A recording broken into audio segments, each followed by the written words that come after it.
இன்றைக்கு நம்முடைய அண்ணன் முத்தரசன் அவர்கள் நடித்துள்ள திரைப்படத்தினுடைய ட்ரெய்லர் லான்ச் நிகழ்ச்சி, ஆடியோ லான்ச் நிகழ்ச்சியில் கலந்து கொண்டு உங்களை எல்லாம் சந்திப்பதில் மிகுந்த மகிழ்ச்சி அடைகின்றேன்.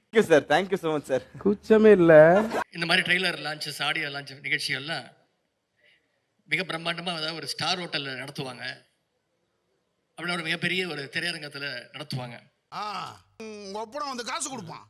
ஆனால் அரிசி படக்குழுவினர் இந்த நிகழ்ச்சி இவ்வளவு சிறப்பாக கலைஞர் கட்டிய இந்த வள்ளுவர் கோட்டத்தில் நடத்தியிருக்கிறாங்க. அதற்கு முதல்ல என்னுடைய பாராட்டுகளையும் என்னுடைய வாழ்த்துக்களையும் நான் தெரிவிச்சுக்கிறேன். ஓ, நீ அந்த கேஸா?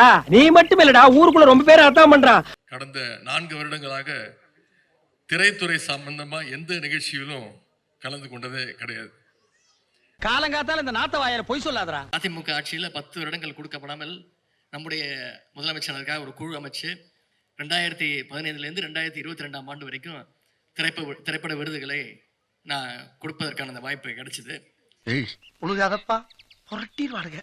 ஏன்னா நீ ஓடிடுவ, நான் தாத்தா மாட்டுவேன். நான் திரைத்துறையிலிருந்து வெளியில வந்து இன்னைக்கு மக்கள் பணி ஆற்றிக் கொண்டிருக்கின்றேன். ஓரளவுக்கு விவரம் தெரிஞ்ச எங்கள்கிட்ட இவ்வளவு பொய் சொல்றிய, ஒன்னும் தெரியாதவன்னா அவன் பக்கத்துல வந்து நின்றான்னா போட்டு.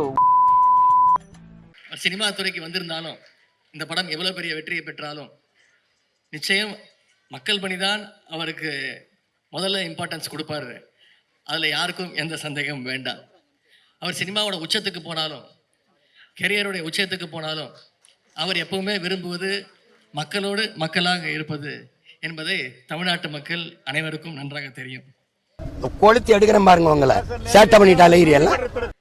அதனால டாக்டர் கலைஞர் அவர்கள் அடிக்கடி சொல்வார், நான் மட்டும் தந்தை பெரியார் அவர்களையும் அண்ணாவையும் என்னுடைய வாழ்க்கையில நான் சந்திக்காம இருந்திருந்தேன்னா நானும் ஒரு கம்யூனிஸ்ட் தொழிலாக மாறி இருப்பேன் அப்படின்னு கலைஞர் அடிக்கடி சொல்வார். மக்களுடைய அடிப்படை தேவையா இருந்த அரிசி பிரச்சனையை போக்கியவர் டாக்டர் கலைஞர் அவர்கள். எனவே அந்த வகையில விவசாயிகள் உரிமைக்கான இந்த படம் நிச்சயம் வெல்லும் அப்படின்ற அந்த நம்பிக்கை எனக்கு இருக்கின்றது. ஏயா இப்படி மூட்டை மூட்டையா அவுத்து போட்ற? நீ நப்பியலா மன்னனா? பாக்குறவங்க கொஞ்சம் ஹெல்ப் பண்ணப்படாது? நீ கேட்கலையே. கேட்டா தானா? எஸ். Please help me. நான் நினைச்சா பண்ணலாம், ஆனா பண்ண மாட்டேன்.